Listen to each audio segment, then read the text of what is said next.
चरक चिकित्सा chapter number 19 अतिसार चिकित्सा।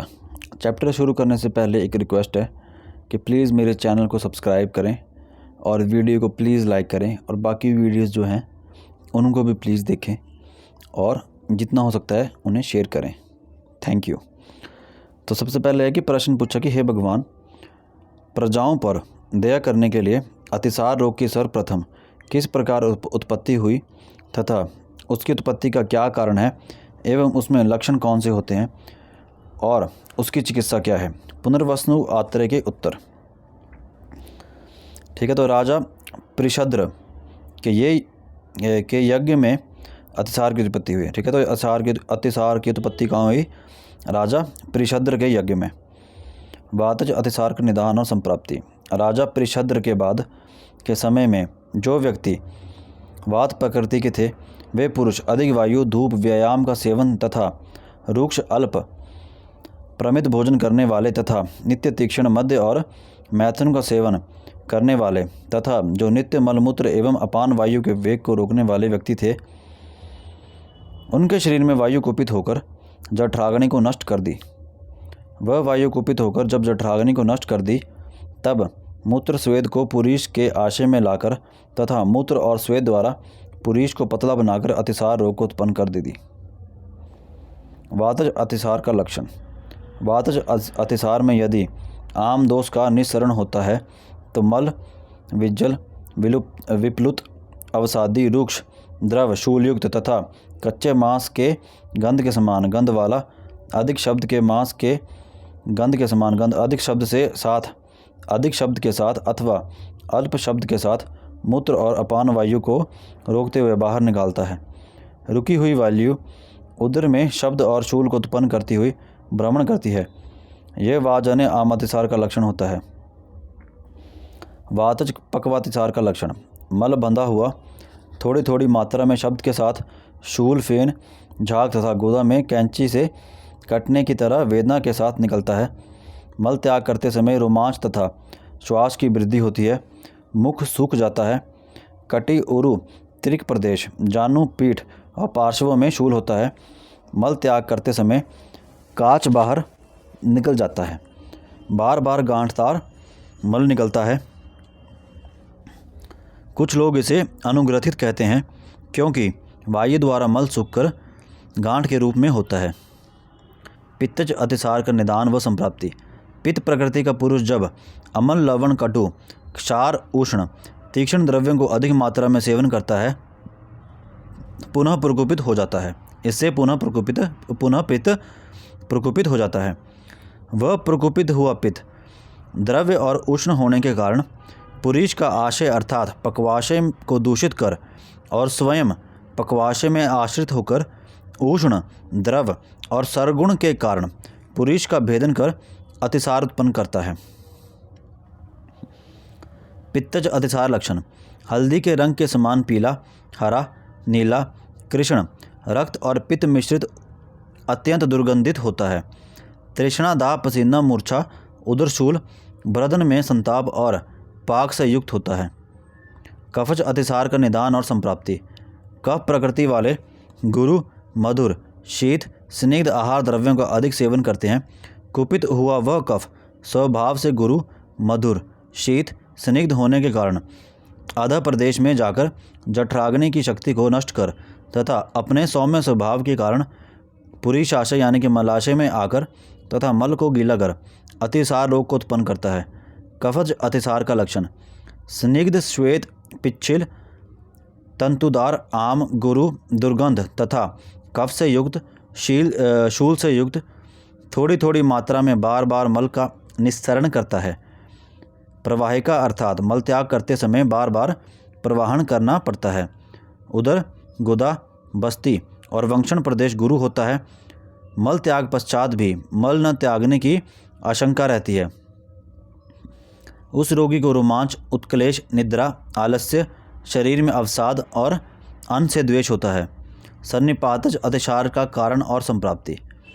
त्रिदोष कुपित होकर जठराग्नि को पुनः नष्ट कर पक्वाशय में जाकर संपूर्ण दोषों के लक्षणों से युक्त अतिसार को उत्पन्न करते हैं। जो भी उपद्रव होते हैं, यदि उन उपद्रवों के साथ रोगी का मांस, रक्त और बल अधिक रूप में क्षीण न हुआ हो, किंतु अग्नि मंद हो गई हो, मुख का रस विकृत हो गया हो, तो इस सन्निपातज अतिसार को कृच साध्य समझें। साध्य साध्यता: इन निम्नोक्त वर्णों से युक्त मल को त्याग करने वाले व्यक्तियों में उपद्रव के साथ अतिसार रोग हुआ हो तो असाध्य समझें। अतिसार में विशेष परीक्षा करनी चाहिए। सन्निपातज तथा अन्य अतिसार जब तक असाध्य अवस्था को प्राप्त न हो गया हो, उससे पूर्व ही जिस दोष की अतिसार में प्रधानता हो उसका विचार कर तथा अतिसार के कारण, उपशय और दोष विशेष की परीक्षा कर चिकित्सा करनी चाहिए। आगंतुज अतिसार: मानसिक दोष में भयज और शोकज दो प्रकार, वातज अतिसार समान लक्षण होते हैं। आगंतुज अतिसार का चिकित्सा सूत्र: भय शोक से वायु शीघ्र ही कुपित होती है, इसलिए भय और शोक से उत्पन्न अतिसार में वात नाशक और मन में हर्ष उत्पन्न देने वाली और आश्वासन क्रिया करनी चाहिए। अतिसार में शोधन: अतिसार में विदग्ध आहार के कारण कुपित दोष शरीर में संचित होकर अतिसार रोग उत्पन्न करते हैं, अतः सर्वप्रथम उन दोषों को निकालना चाहिए। आम अतिसार में सर्वप्रथम संग्राही औषध का प्रयोग वर्ज्य है। यदि आम अतिसार में पहले संग्राहक औषधों के द्वारा उनको रोक दिया जाता है तो रुका हुआ आम दंडकालसक, आधमान, गृहिणी और अर्श रोग, शोथ, पांडुप्लीहा, कुष्ठ, गुल्म, ज्वर इत्यादि रोगों को उत्पन्न करता है।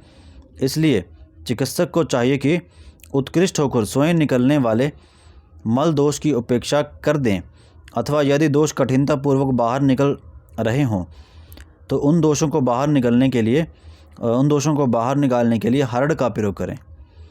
हरित की प्रयोग: हरड़ के प्रयोग से जब दोष बाहर निकल जाते हैं तो उदरामय यानी कि अतिसार रोग शांत हो जाता है, शरीर में लघुता और जठराग्नि की वृद्धि हो जाती है। अतिसार में साधन: यदि दोष का कोप मध्यम रूप में हो तो दीपन पाचन द्रव्यों से सिद्ध प्रमथ्या का प्रयोग करें। यदि अल्प दोष से कुपित हो तो लंघन का प्रयोग करना चाहिए। मध्य दोष में 3 प्रमथ्याएँ होती हैं। अतिसार में लघु अन्न का प्रयोग करें, उचित काल पर करें, इससे उस व्यक्ति को भोजन में रुचि और अग्नि में बल शीघ्र ही प्राप्त होता है। तक्कर का प्रयोग करें, विलिपि का प्रयोग करें, दीपन और संग्राही गण का प्रयोग करें। शाल पढ़नी, प्रश्न पढ़नी, बृहति कंटकारी आदि गण वात कफ शामक हैं, दीपन पाचन है, संग्राही हैं, बलकारक तथा रुचि को उत्पन्न करने वाले हैं। अतिसार में शाक का प्रयोग: आम दोष के परिणत हो जाने पर जो रोगी शूल और आम से युक्त बंधा हुआ मल का प्रवाहिका के साथ थोड़े थोड़े प्रमाण में अनेक बार अतिसार के समान त्याग करता है, उसे मूली के अथवा बैरों के यूष या पोई, क्षीरिणी, यवानी आदि तथा जिनमें प्रभुत मात्रा में घृत आदि स्नेह डाले गए हों ऐसे शाक के साथ शाली आदि लघु अन्न खाने को देना चाहिए। पुरीच क्षय में मांस का प्रयोग: भेड़ के मध्य शरीर के मांस से मांस रस को कपड़े से छानकर उसमें भेड़ के रक्त को मिलाकर खट्टे अनार के रस, धनिया, घृत और सौंठ का चूर्ण मिलाकर पाक करें। इस बने हुए मांस रस से लाल चावल का भात खाने को देना चाहिए और खाने के बाद इसी मांस रस को पीना चाहिए। इसके सेवन से पुरीच क्षय से होने वाली व्याधियां शांत होती हैं। गुद भ्रंश में उपचार: साथ ही गुदा में शूल मल पक्व निकलता हो तो अमल रस मिले हुए घृत का पान कराना चाहिए अथवा उसी घृत में अनवासन बस्ती दें। चांगेरी घृत गुद भ्रंश वेदना दूर करता है। चांगेरी, बेर, खट्टी दही, सौंठ या वृक्षार से सिद्ध घृत का प्रयोग करें। चव्य आदि घृत का प्रयोग: पूर्वोक्त चांगेरी घृत में चव्य, चित्रक मूल, पिपरा मूल आदि से सिद्ध किए हुए अमल घृत को युक्तिपूर्वक पान करें। 10 मूल आदि बस्ती: 10 मूल के क्वाथ और बेल की गुद्दी के कल्क के साथ सिद्ध किए हुए घृत से अनवासन बस्ती दें।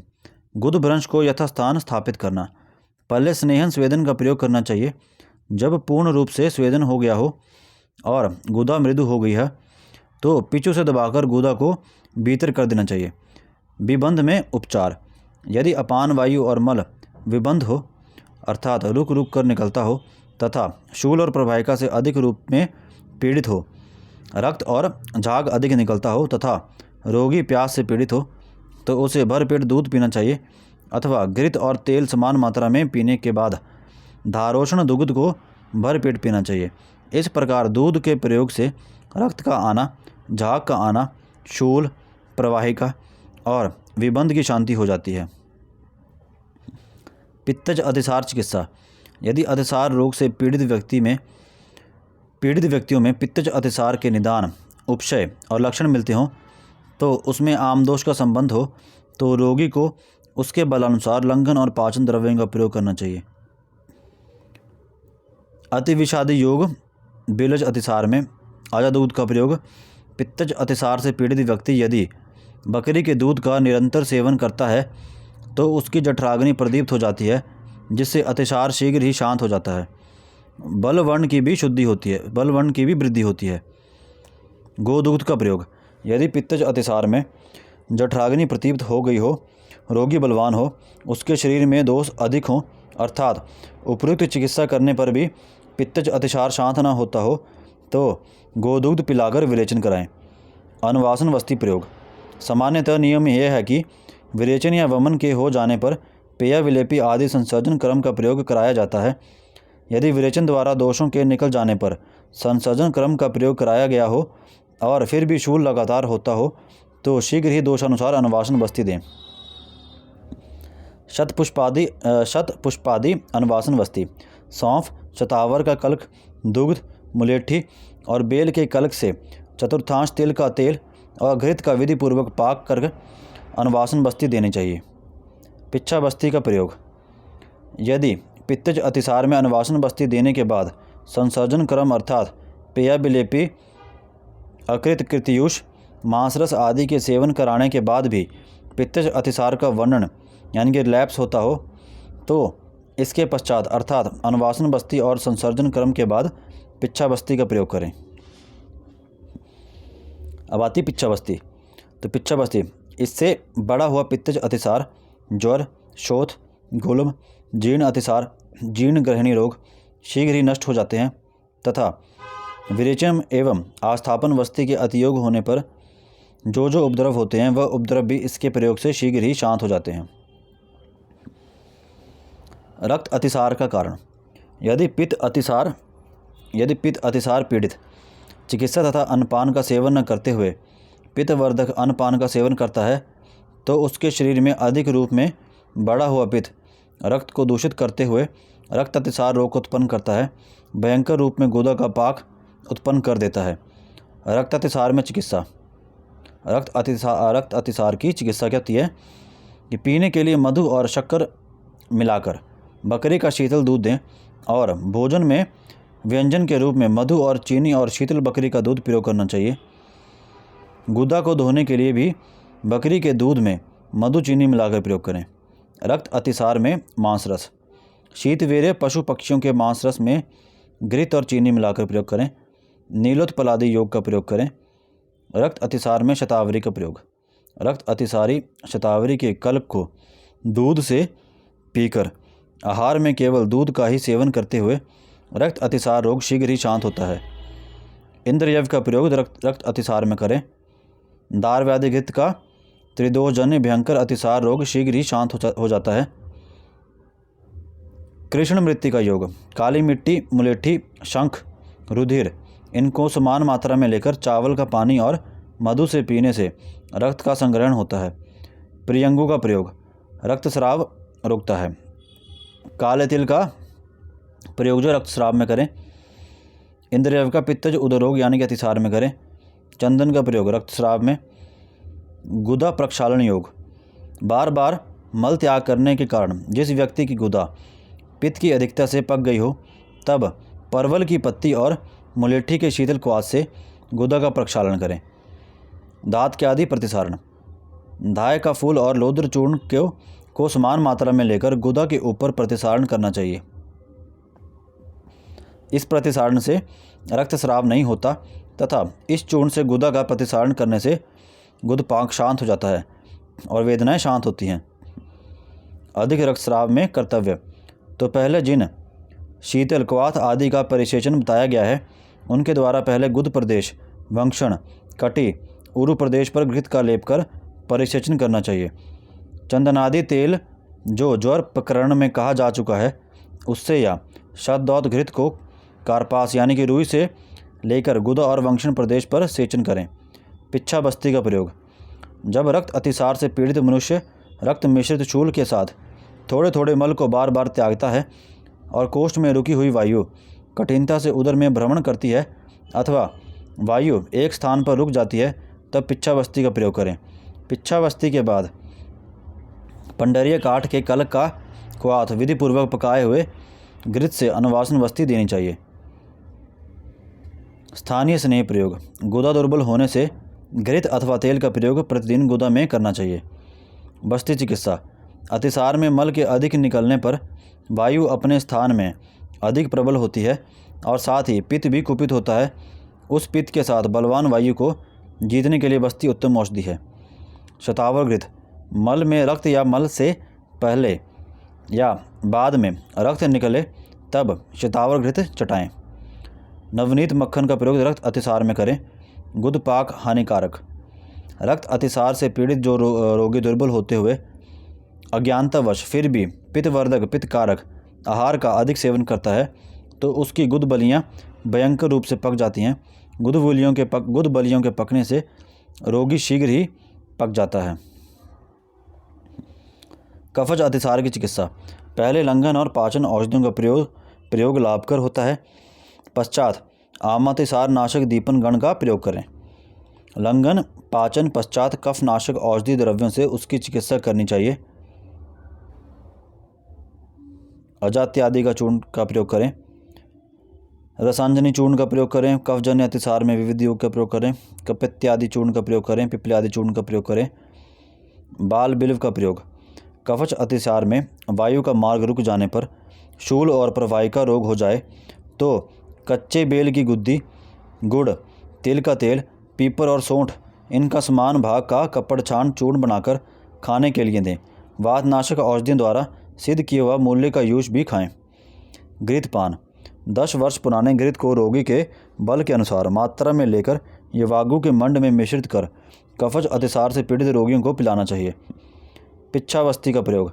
यदि कफज अतिसार में यदि वात कफ का विबंध हो या मल के साथ कफ का अधिक स्राव होता हो या शूल या प्रवाहिका हो तो पूर्व कथित पिच्छावस्ती का प्रयोग कराना चाहिए।